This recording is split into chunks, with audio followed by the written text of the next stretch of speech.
महाराज जी, पहले मैं 4 बार असफल हो चुकी हूँ। इससे मेरा मनोबल बहुत टूट चुका है। कृपया मार्गदर्शन करें ताकि मेरा मन इन जीवन के उतार चढ़ाव में स्थिर रहे। अच्छा, जब सांसारिक उन्नति की चाह होती, कामना होती है, तो कामना का मूल ही होता है अशांति।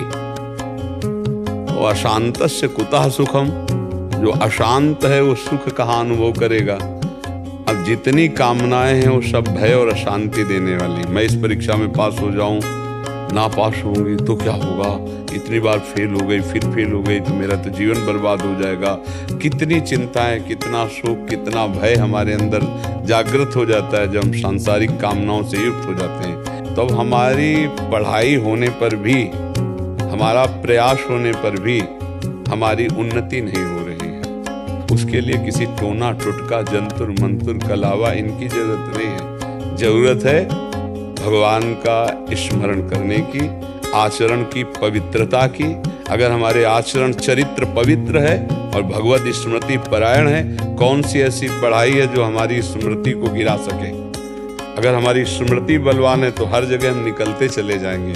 आज हमारा जो नया समुदाय बच्चों का है, स्मृति विहीन हो रहा है। बहुत बुद्धि है, स्मृति नहीं है, विवेक नहीं है, क्योंकि चरित्रहीन हो रहे हैं। चरित्रहीनता की होड़ लगी हुई है। आचरण अपवित्र, विचार अपवित्र, तो अशुभ आचरण हो रहे हैं, पापाचरण हो रहे हैं। उन्नति हम संसार की चाहे तो अगर पूर्व पुण्यवश किसी पद पे भी पहुंच जाए तो भी वो शांति को प्राप्त नहीं हो सकता, वो सुख को प्राप्त नहीं हो सकता। उसके अंदर विविध प्रकार की कामनाएं, चिंता, शोक, भय बनी ही रहेंगी। पास होना या न पास होना कोई खास बात नहीं। खास बात है हमारा हृदय शांत हो, धर्म से युक्त हो और कर्तव्य परायणता हमारी पूरी हो। आपका प्रयास पूरा है तो हमें फल में समान भाव प्रदान करती है। कर्तव्य में पूर्ण निष्ठा पूर्वक करना और फल में समान भाव आना। हार जीत में, लाभान में, सुख दुख में। जैसे देखा जाता है कोई पापी आदमी बहुत लौकिक उन्नति को प्राप्त हो रहा है, ये उसकी सफलता नहीं है, ये उसके विनाश का लक्षण है।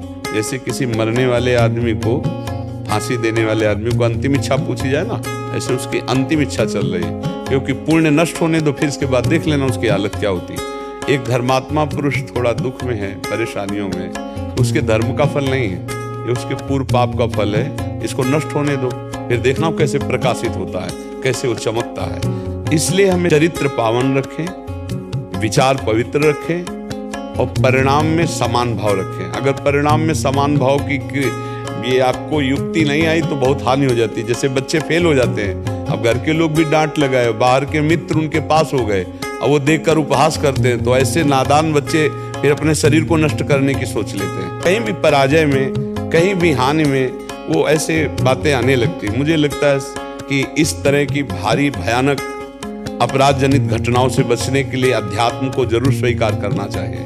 हमें सत्संग सुनना चाहिए। अगर फेल हो गए हो तो भगवान और मार्ग दिए, पता नहीं कौन सा मंगल विधान किए भगवान, आपको क्या बनाना चाहते हैं। आप निश्चिंत रहिए, उदास मत होइए। एक जगह से फेल हो जाओगे तो कहीं ना कहीं ऐसी जगह पास कर देंगे जहां से फेल हुए उससे अच्छा आपको पास कर देंगे। विश्वास रखो।